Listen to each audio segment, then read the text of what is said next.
Om. Om. Om.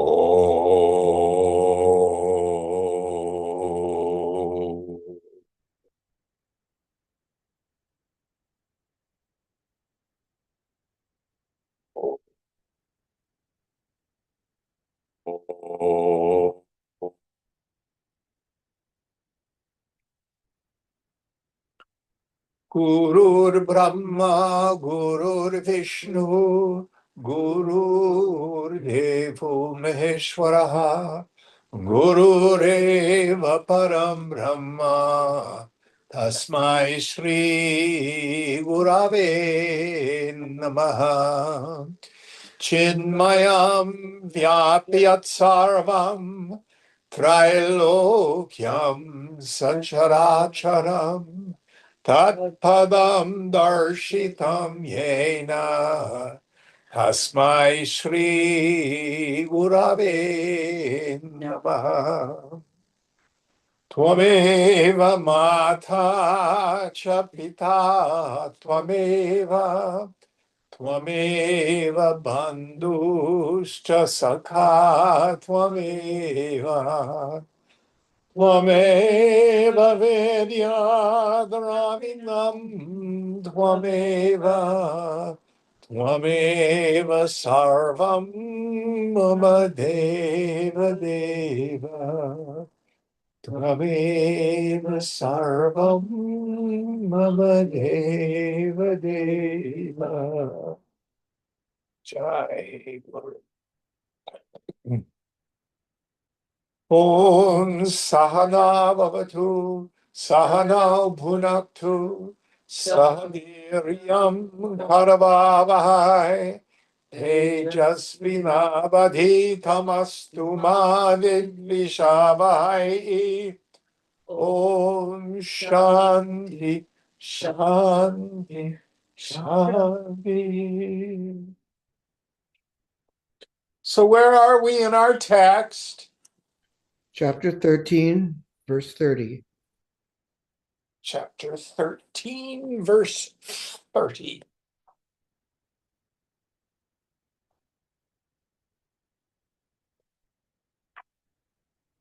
You have it? Not here, just Right.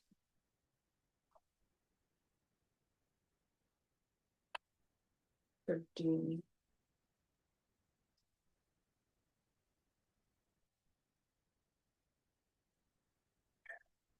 Field and knower of the field.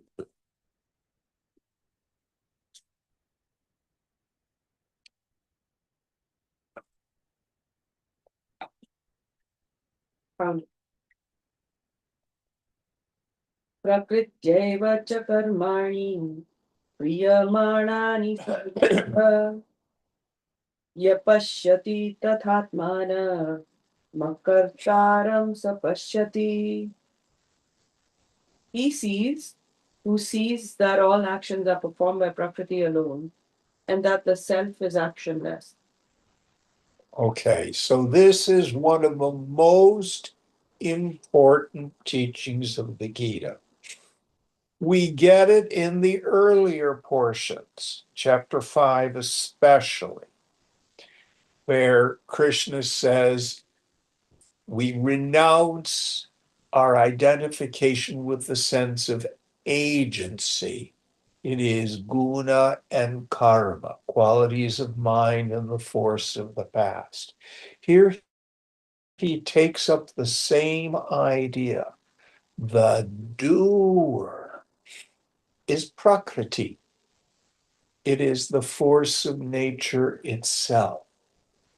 In essence, it's mechanical. The doer is not a sentient being.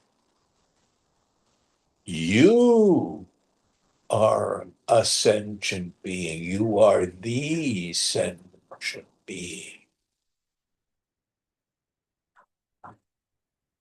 But you are always the untouched, unmoving witness.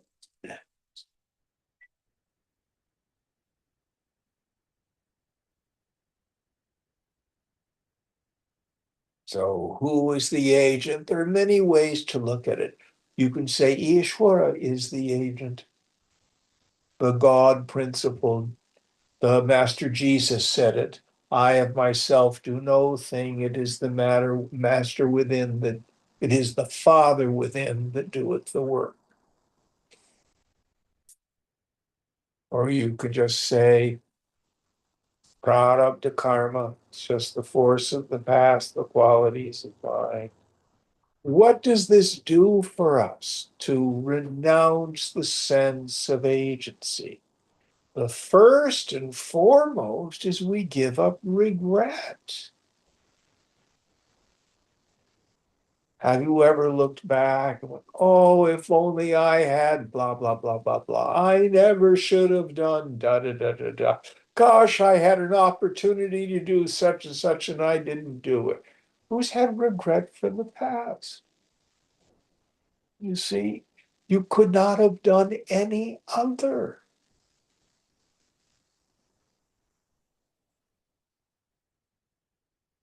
One of the images that I like to use, it's like in the spring thaw, a little rivulet of water starts to come down with the snow belt and it hits a large rock.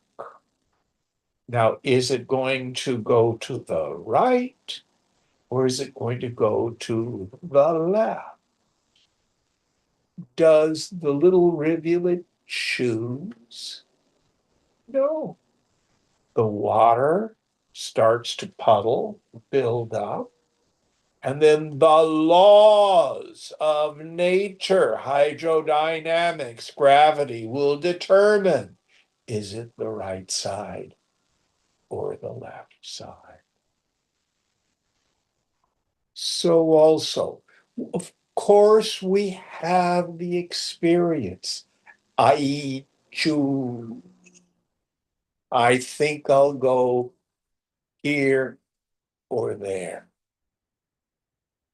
But what the yogi wants to understand is that's a mechanical process. Then, as we look to the future, should I do this or should I do that? The yogi understands you're going to do what you're going to do according to Prakriti, the nature, force of the past maturing. Now, Swamiji used to say it is karma, not kismet. There's no destiny out there separate from the functioning of my own equipment. Of course, we make choices based on the qualities of our mind. Are you selfish, self-seeking, frightened, dishonest, vengeful, controlling? That's qualities of mind that are largely tamasic and rajasic. You will make different choices. On the other hand, your mind is sattvic. And you've attained to yoga rudha, as Gita says. You're willing for it to be one way or the other. And intuitively, I'll do this, I won't do that. But there's no sense of an attachment to the outcome. Why? Because the yogi understands getting what I want doesn't necessarily make me happy. And if it does, it's only just a little squirt. It's gone.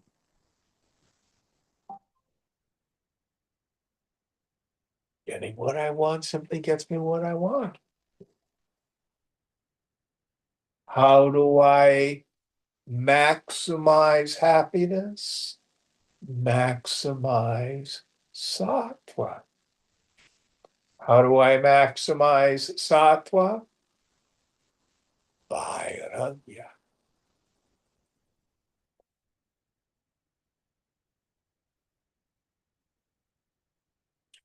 and then do as you will.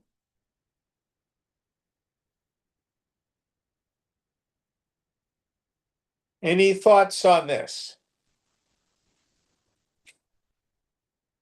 It takes all the burden out of life.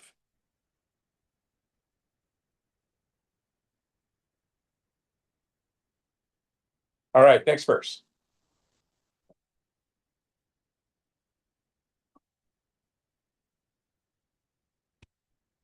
यदा भूत पृथक् भाव मेकस्थ स सनुपश्यति तत एव च विस्तारं ब्रह्म सम्पद्यते तदा. When he sees the whole variety of beings as resting in the one and spreading forth from that one alone, he then becomes Brahman. Yeah. So when you realize the self in you, the self in others is not like the self in you. It is the self in you. And when you've been very honest about your own mind, you realize you have the entire depth and breadth of the human experience within your own psyche, then you know everybody else's mind. And this is not to excuse or condone destructive behavior of others, but you understand where it all comes from. If people do things that are not according to the Dharma, why do they do it? Because they're hurt and frightened. Always. Even the most evil of people. I was listening to a thing on MSNBC last night. They have Dateline on Saturday nights. I don't know why I listened to it. It's all about catching murderers. There was this one psychopath, and just going into why did he do all this stuff? Was he evil? Well, what he did was pretty awful, but a very deluded soul. And the whole working of it all is in consciousness, all unfolding according to cosmic law.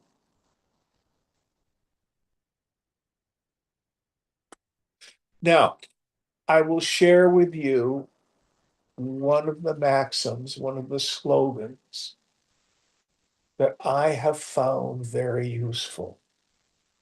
The awareness of suffering is an invitation to prayer. But what do we mean by prayer? Again, prayer does not change God. Prayer changes the one who's praying.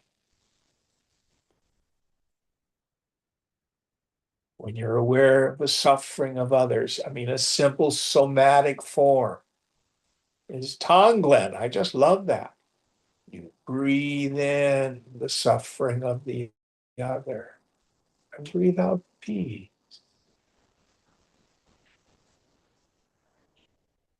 I don't know if you've watched these Buddhist monks that are walking across the eastern United States. Have either of you seen the videos of them? No, what is that? Oh, I can't remember where they started. It was Texas or something.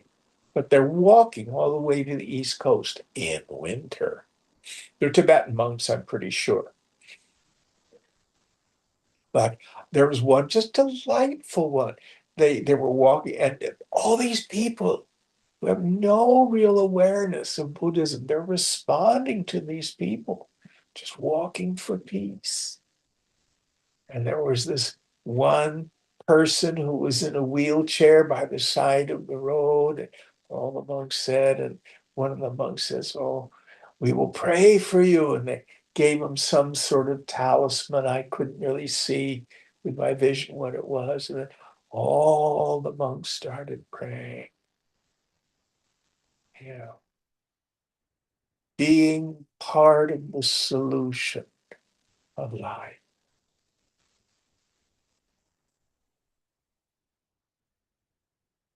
Now, if you choose to take that on, are you actually choosing it? Well, yes. No, it's Prakriti, it's nature.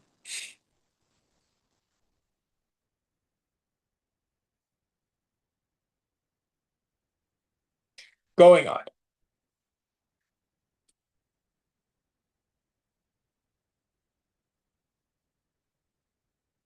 यथा सर्वगतं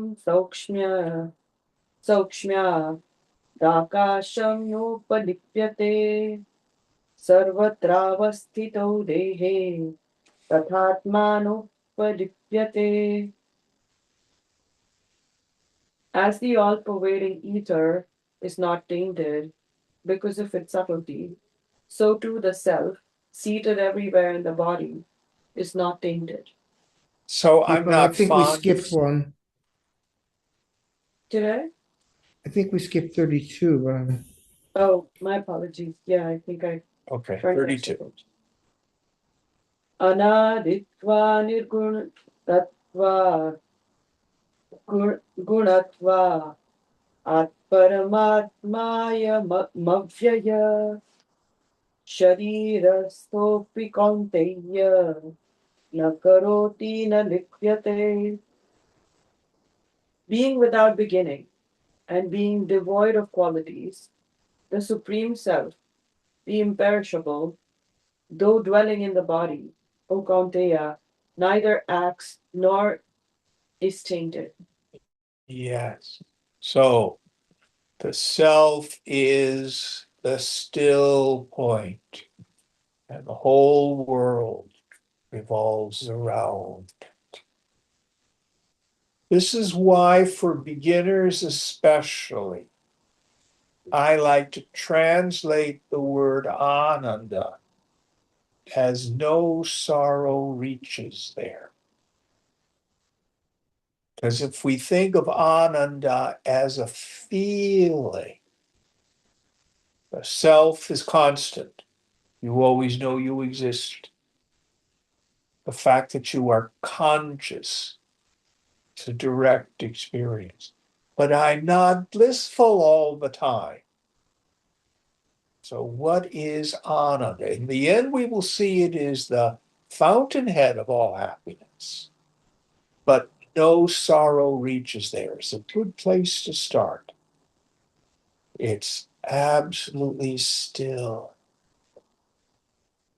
Ever the knower of the phenomenal world, the knower of the body and its activities, the knower of the feelings, the knower of the intellect, and the knower of the sense of agency. Says, I do this, I do not.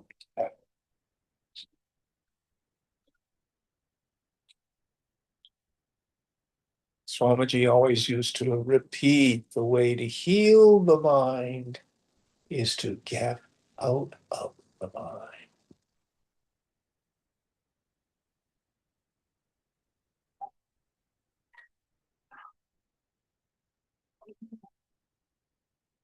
Truth, in the end, we don't practice witnessing.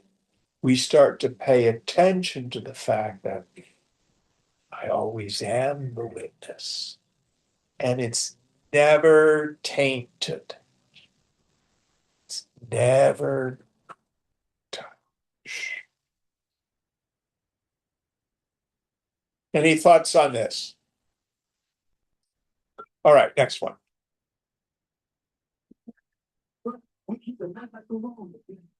यथा सर्वगतं सौक्ष्म्यादाकाशं नोपलिप्यते सर्वत्रावस्थितो देहे तथात्मानोपलिप्यते. As the all pervading ether is not tainted because of its subtlety, so too the self, seated everywhere in the body, is not tainted. So I'm not fond of him translating Akash as ether. I prefer space. So clearest example of this, is there space inside the cup? Oh, yes, it's cup space. Is there space outside, room space? Well, yes, room space. But as I move the glass in space, has the space gone anywhere? Does it in fact move? No. If the glass is broken, nothing happens to the space. Just as space is subtle, it doesn't pile up in front of the glass when I move it, as if I were moving it in water, make a wave front. You know?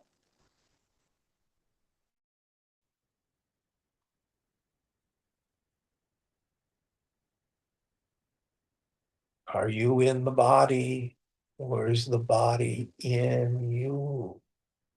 Easiest way to understand this is, do you incarnate into a dream? Well, it feels like I'm inside the dream body, but upon awakening, I don't know.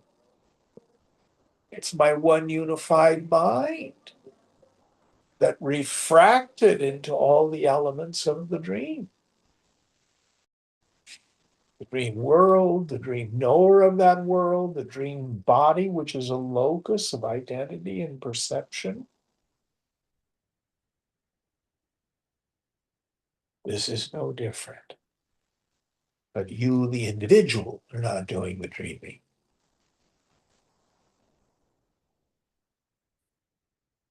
So what? Take it easy. Don't worry.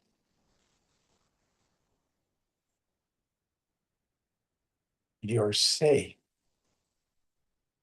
Everyone is safe.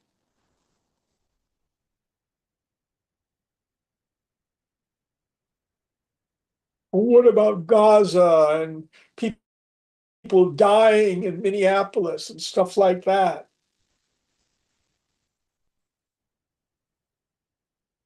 Just because you have a nightmare doesn't mean that it's not just imagination.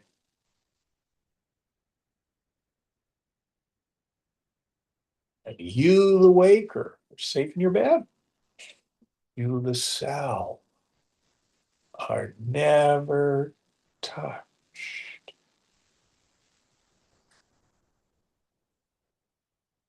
Or what Ram Dass said towards the end of his life, even dying is completely safe. Going on.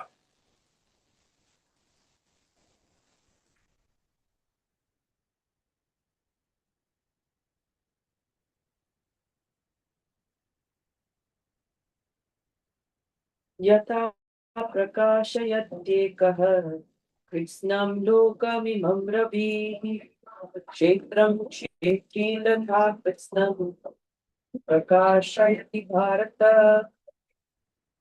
Just as the one sun illumines the whole world, so also the Lord of the field, or Paramatma, illumines the whole field, O Bharata. Yes.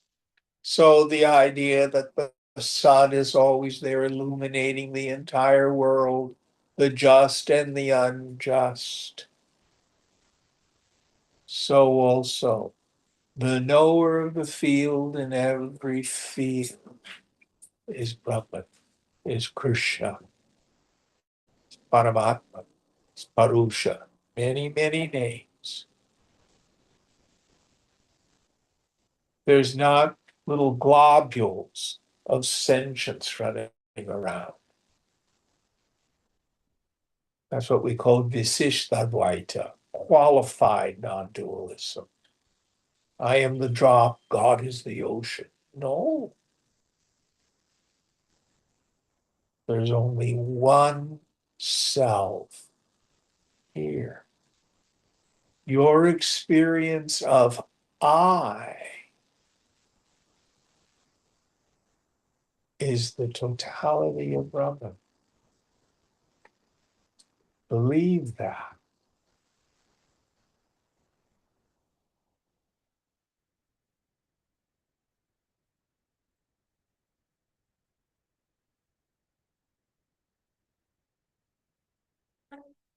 And it is the knower of the field in every field.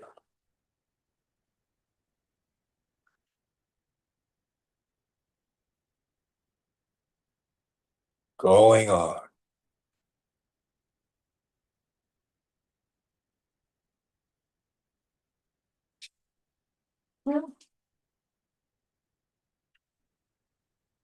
क्षेत्र क्षेत्रज्ञयोरेव मन्तरं ज्ञानचक्षुषा भूतप्रकृतिमोक्षं च ये ये विदुर्यान्ति ते परम्. They who, with their eye of wisdom, come to know the distinction between the field and the knower of the field, and of the liberation from the prakriti of the being, go to the Supreme. Yes. So seeing with the eye of wisdom, the jnana chakshu, doesn't mean it's like psychedelics and everything goes. "Ah, ah, ah." You may have an experience like that, but that's not deep, profound, vipassana insight. Insight comes from the eye of wisdom. This is the deeper meaning of Lord Shiva opening his third eye. Mythology says he destroys the world. That doesn't mean all the names and forms are all crispy critters. It means in the state of ignorance, I see people, places, things, and conditions, and to me, they're concrete, they're real. They do things that make people happy and sad, they're just and unjust. And I have to do battle with the world. But when the eye of wisdom is open, and I see my favorite mantra from Chandogya, Sarvam Kalvidam Brahma, all this is verily Brahma. And it is kutastha. In truth, it doesn't move.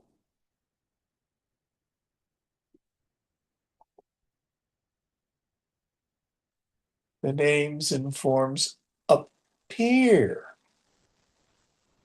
like pratibimba. Pratibimba means a reflection in a mirror. A bimba is a mirror. So if I go into the bathroom and look in the mirror, I see Jim's face. If Deepa goes in, she sees her face. Has the mirror undergone any change? No. Likewise, take it easy. Don't worry.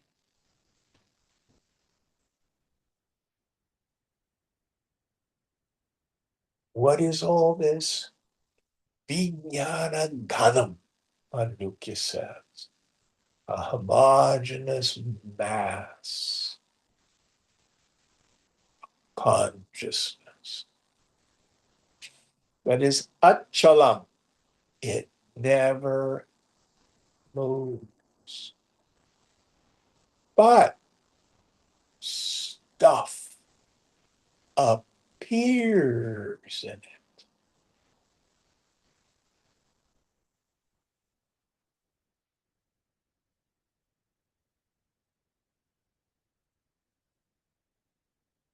Next verse. It's the end. Om Tatsariti Srimad Bhagavad Gita Upanishatsu Brahma Vidyayam Yoga Shastre Shri Krishna Arjuna Samvade Kshetra Kshetrajna Vibhaga Yogo Nam Trayodashodhayah. Thus, in the Upanishad of the glorious Bhagavad Gita, in the science of the eternal, in the scripture of yoga, in the dialogue between Sri Krishna and Arjuna, the 13th discourse ends entitled The Field and the Knower of the Field. So now we start one of the most interesting chapters, the three gunas. Going on.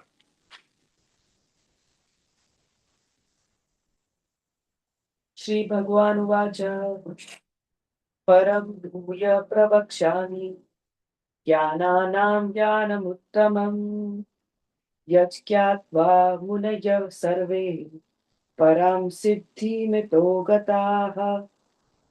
The Blessed Lord said, I will again declare to you that supreme knowledge, the best of all knowledges, having known which all the sages have attained supreme perfection after this life. So again, it's going to impart the truth with a little bit different viewpoint. I love the term that Shankara uses in his great text, Viveka Chuda Money.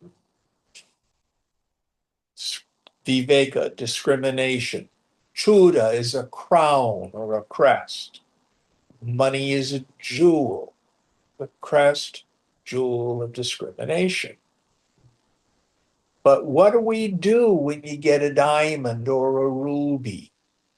Well, you cut it and then you facet the gem. So these scriptures facet the gem of our wisdom.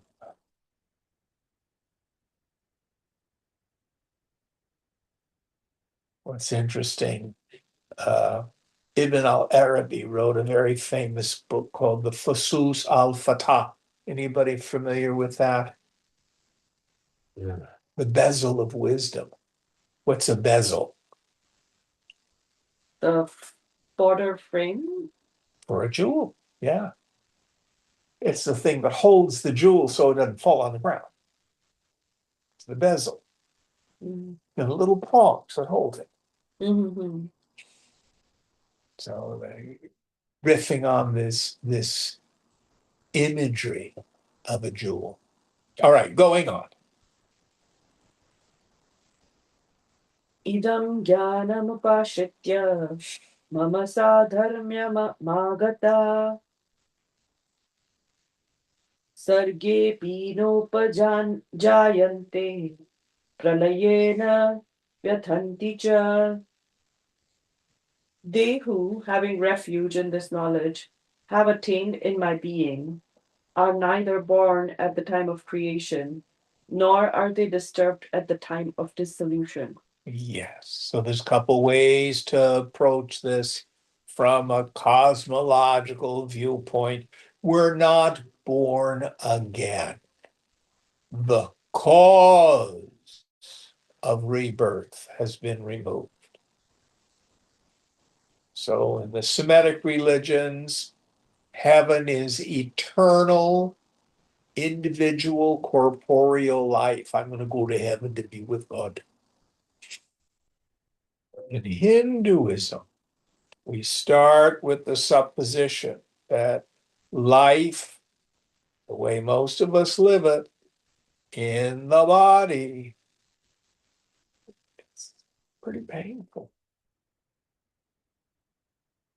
How can I be permanently free from pain? So the promise is the cause of reincarnation is gone. The physical body dies, it goes back to the gross elements. The subtle body goes back to the subtle elements. What's left? Nothing. Now listen carefully. What if they're wrong? What if you have to continue to come back into a body for the rest of eternity?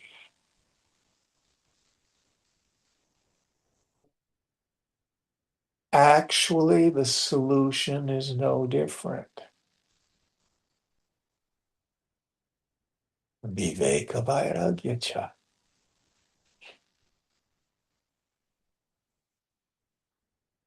Give up concern.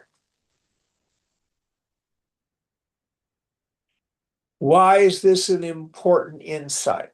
Because some of us have done very well at getting rid of our attachments to things, but we have subtle aversions to this world.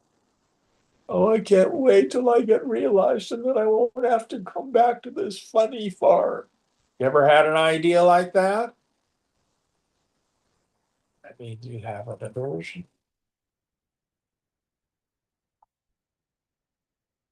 So the person who's truly liberated is the one who's willing for it to be just like this for the rest of eternity.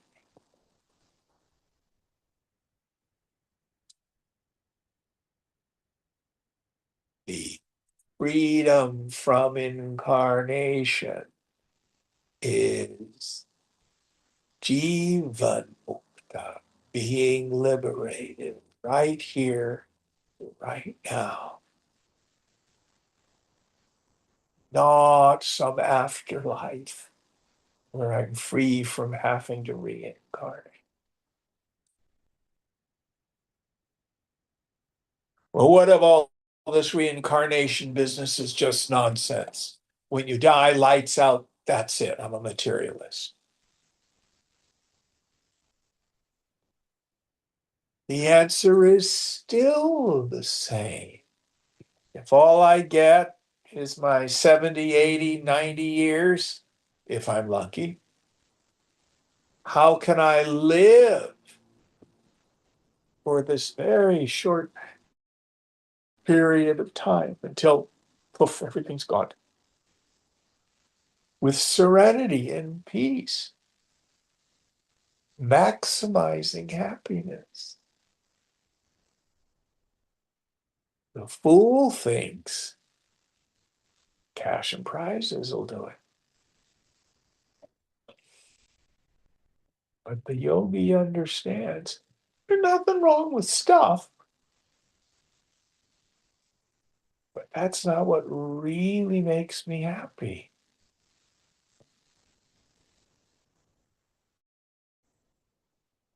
It's Brahmananda Rasa Swat, tasting the juice of the bliss.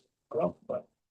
So whatever your spiritual anthropology is, the maximizing of peace, of happiness is the same. You do not have to believe in the eschatology of Hinduism in order to get great value from the teaching of yoga. Any thoughts on this?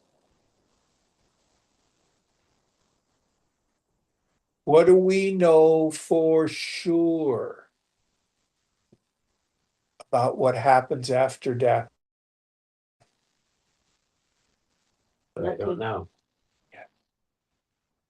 And one of the things yoga invites us to do, everything that you believe on faith, ritual, what you've been told by a priest, a minister, or a rabbi, if you have not verified it with your own direct experience, ruthlessly set it aside. I'm not saying it's not true.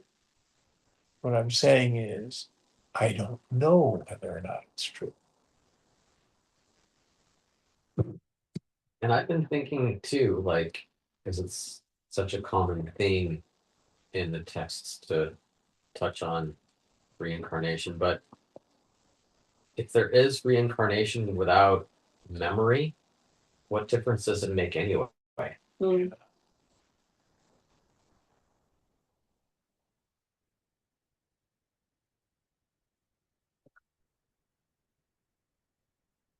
This is it. So you've been exposed to the teaching. And again, earlier, Krishna has said even a little of this knowledge frees us from great fear.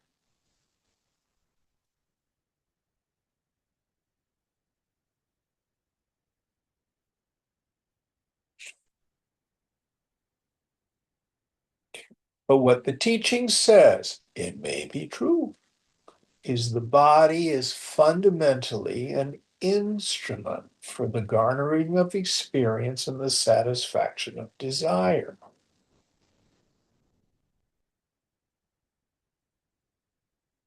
When those desires to experience and to attach are gone, the cause for reincarnation is gone. But I think a better way to look at it is to see that you are not in the body.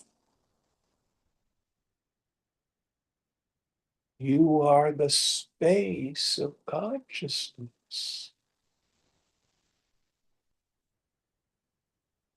Right here, right now.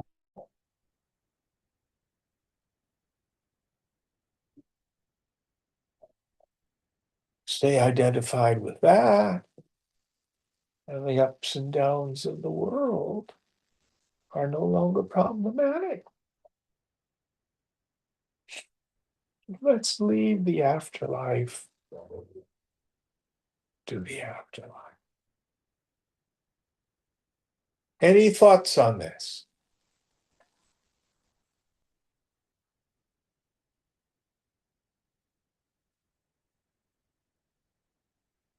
All right, going on.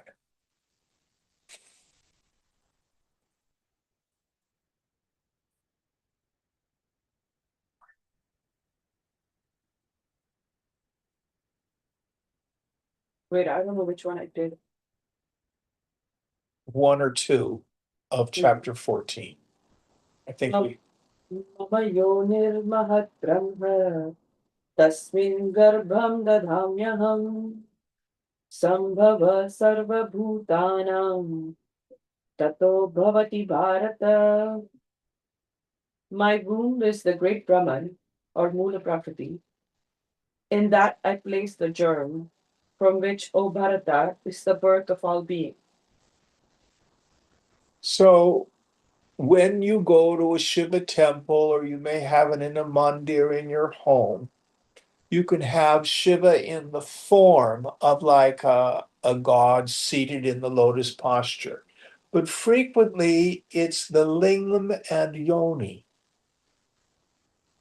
which is actually a penis-shaped rock stuck into a vulva. It's the union of the two. We have Nirguna Brahman, Brahman without qualities,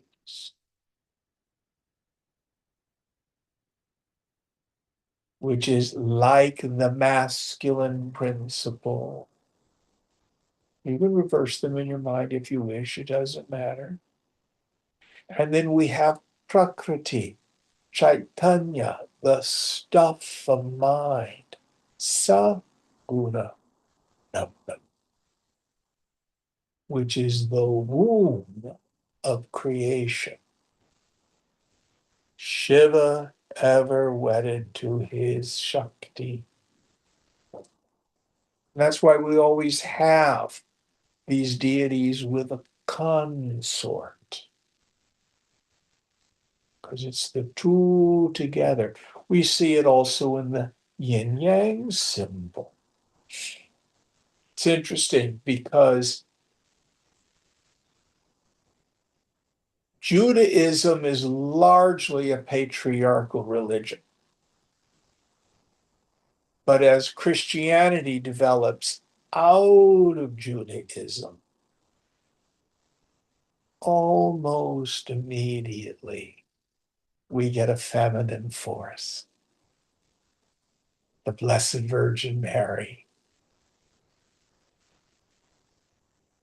Even the Holy Spirit, Hagia Sophia, is feminine. So this idea of the wedding of the two. So this consciousness is the seed principle, and the womb of spirit is nature. It's like planting a seed in the ground. Now, there's lots of implication with this, which has to do with sankalpa. You speak your intention into the cosmic law. It's like planting a seed. And you forget about it, you let it go.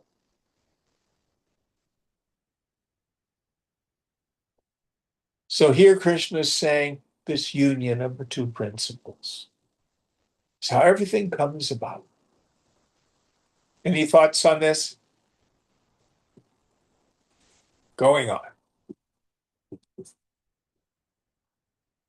सर्वयोनिषु कौन्तेय मूर्तय सम्भवन्ति याः तासां ब्रह्म महद्योनिर् aham bija pradapita.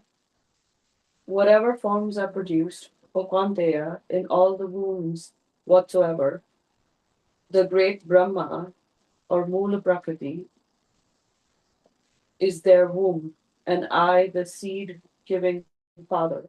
Yes. So literally, mula means a root. The root, prakriti is the root. So again, it's this idea of planting a seed. So if you're going to, either of you done any gardening where you've actually planted seeds? Yeah. Yes. What have you done? Vegetables, flowers. So do you have to put the seed in the ground and then go grow, grow, grow? That helps.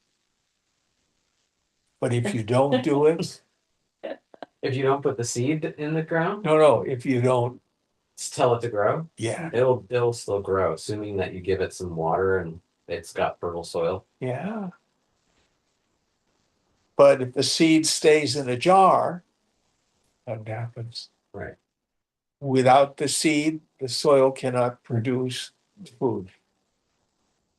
It's the union of the two.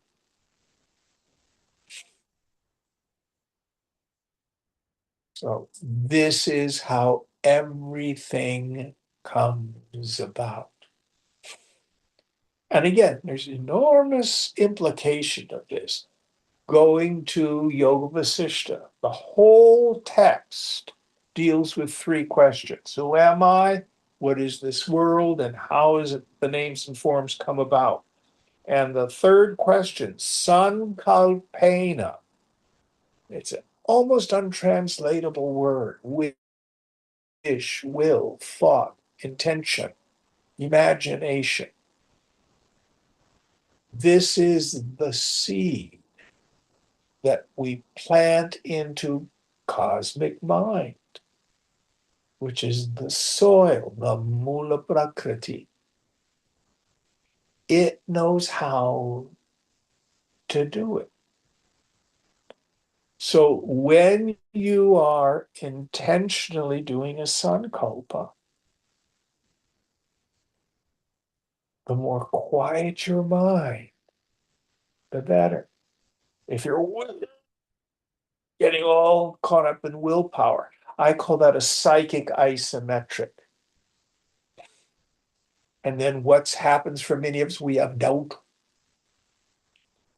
So if you're growing a vegetable from a seed, what's a vegetable you've grown from a seed? Broccoli. Okay, so if you put the broccoli seeds in the ground, and then a few days later you dig a hole to see if they've sprouted, what happens? Maybe you'll see a sprouted seed. But what's more likely to happen? You'll see a seed that's not sprouted. And then what have you done to the seed? You disturbed it. Yeah. So doubt, indecision, conflict is like digging up the seed. Does that make sense? It's not about willpower. It's about knowing. It's about a deep understanding that we're dealing with cosmic law.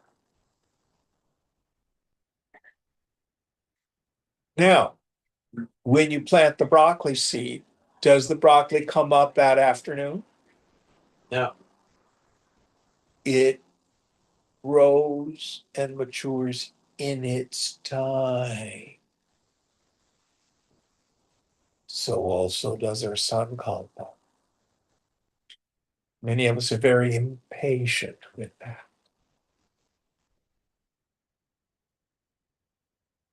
Let's put that on the shelf. Has to do with, see, one of the things Krishna says in an earlier verse, this knowledge makes you master of this world and the beyond. That's one of the things that's so marvelous about Gita. Swamiji used to call it, it's for the man of knowledge downtown. For here we mean the woman of knowledge downtown too. It's not just for monks up in a cave in the Himalayas. Knock yourself out. That's great. If that's your karma. But understanding principles he's putting forward here. Purusha Prakriti, Shiva Shakti, Bija Mula Prakriti, seed and the cosmic law out of which all this comes. All right, going on.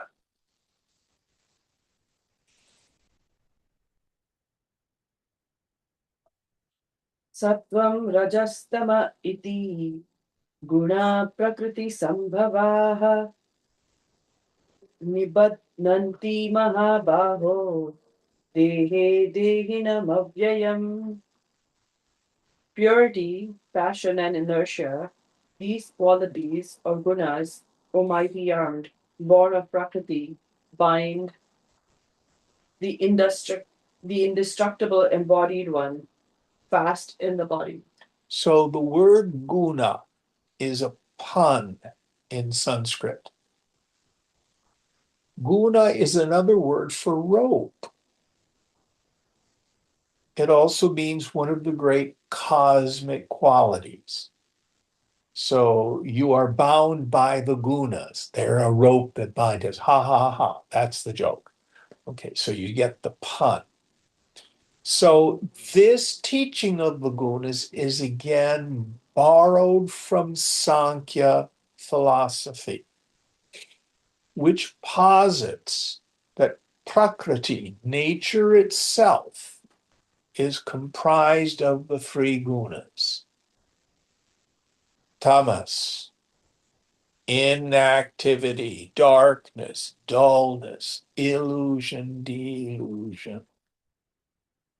Rajas, activity, desire, ambition, striving, struggling, all the negative feelings too, jealousy, envy, competition, etc.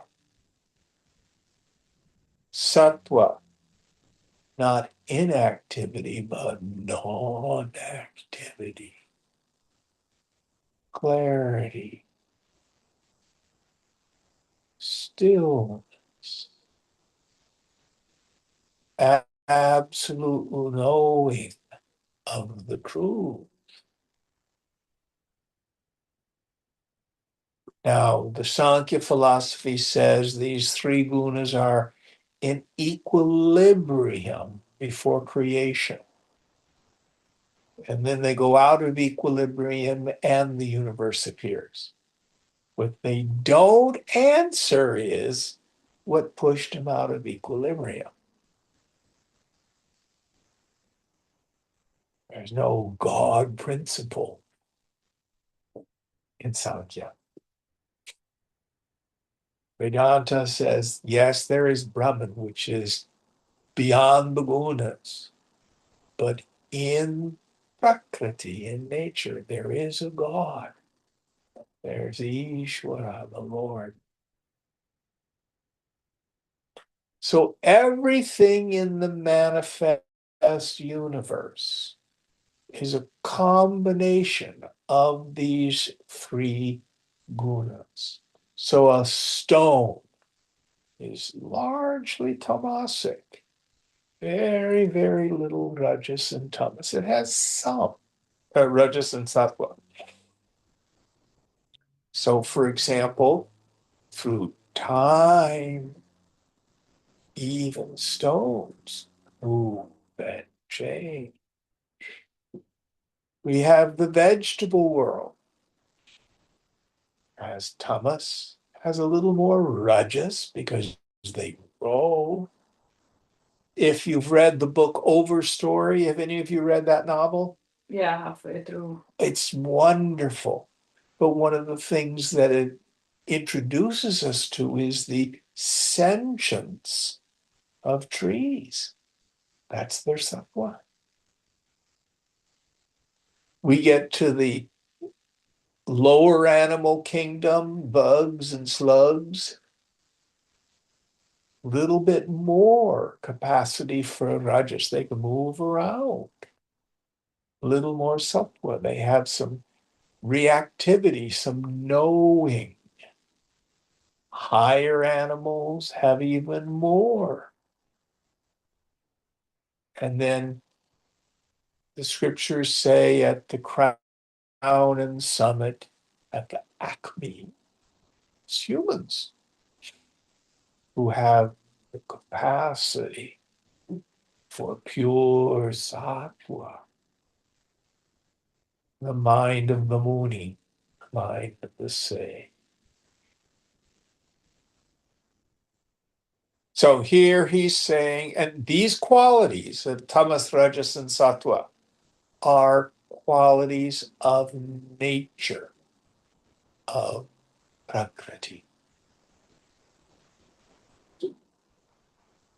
So the easiest way I've found to remember them is pizza. I'm hungry. I want some pizza. Which guna is that?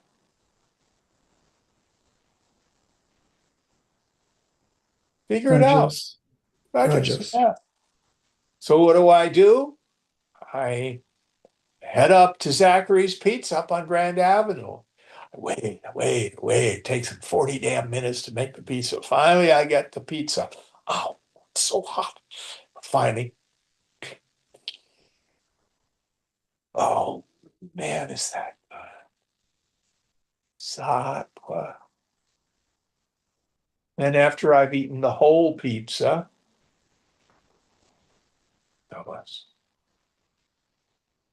and a new desire, ice cream. I want to stop at Fenton's and get ice cream.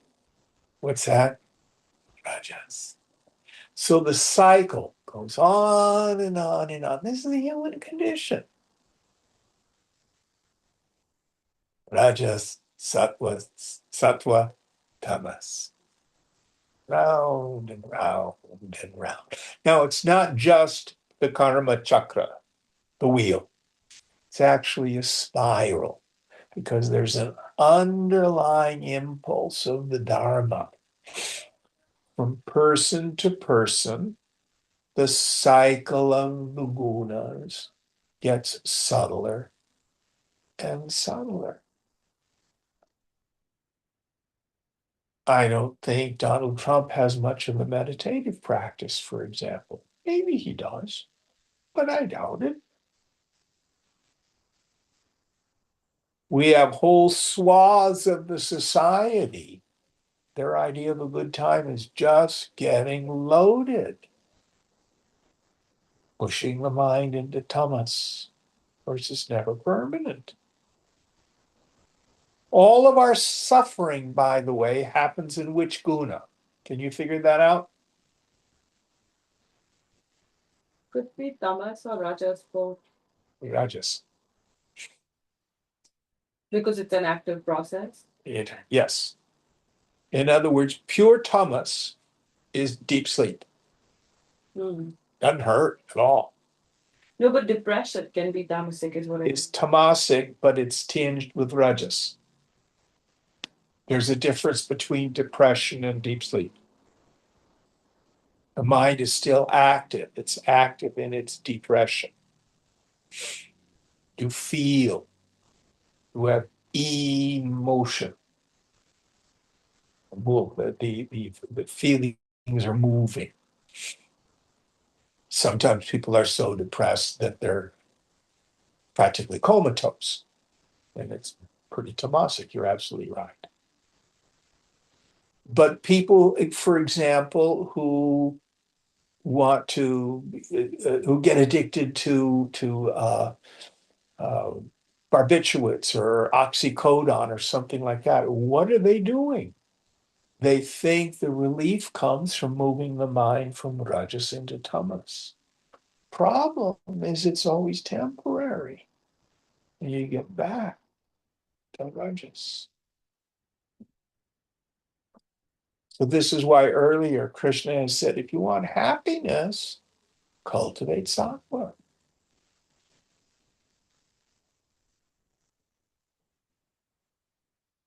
Any thoughts on this?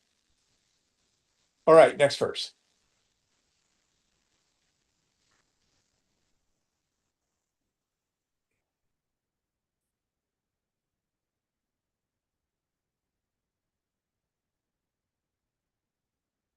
Tatra sattvam nirmalatva prakashakamanayam sukha sangena padnati jnana sangena chanagha. Of these, sattva, which because of its stainlessness is luminous and healthy, unobstructive, it binds by creating attachment to happiness and attachment to knowledge, O sinless one. Yes. So it is uh, the state of mind of purity, of clarity, of happiness. But if you are bound or attached to sattva, those are those people, oh no, I can't go into that environment. It's too gross for me. It upsets me too much. I can't be around these people. They're too materialistic.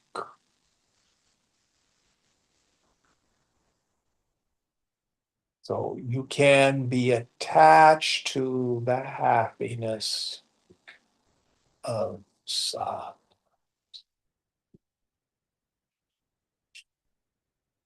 Going on.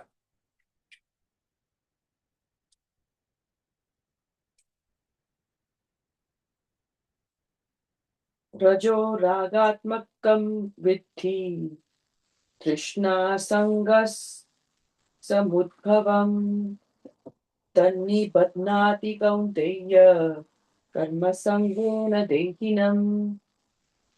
Know thou, Rajas, to be of the nature of passion, the source of thirst and attachment. It binds fast, O Kwanteya, the embodied one, by attachment to action. So by embodied one here, it doesn't just mean being in the body, it means I'm ego identified. So this is where all my suffering is. It's in rajas because its quality is Krishna, thirsting. I'll be happy when, it'll be better if, it's when the mind presents. I either need to fix the world or I need to fix me in order to be happy. Its nature is kama, craving.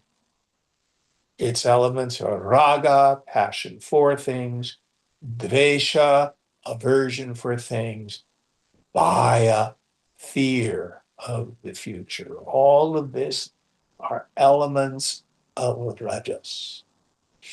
It's ambition, it's competition,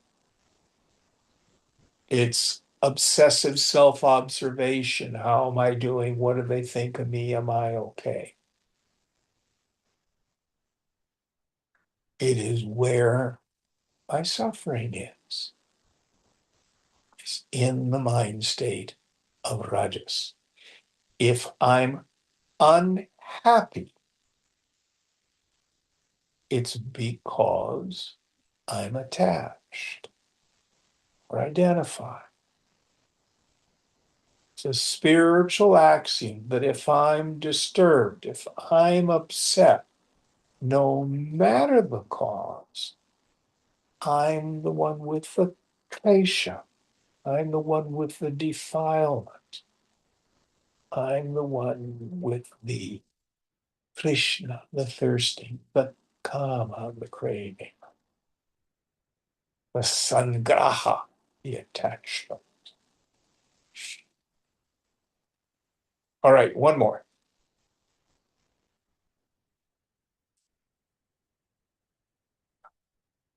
Tamasattvajnanajam Tamasattvajnanajam Vidimohanam Sabdihinam Pramadanasya Nidrabhi Asta Astabish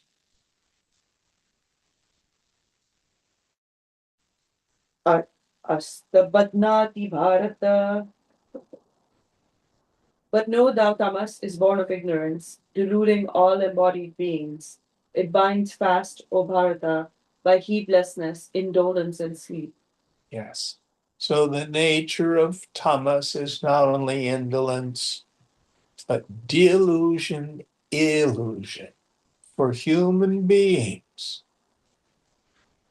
the covering power of tamas robs me of self-experience. I do not know that I am Brahman. I do not know that this world is Brahman. I do not know that it's the craving itself that causes me so much pain. From that avarana shakti, a veiling power, then comes the vikshepa shakti, the projecting power. I must fix it. The root is ignorance, which is tamas.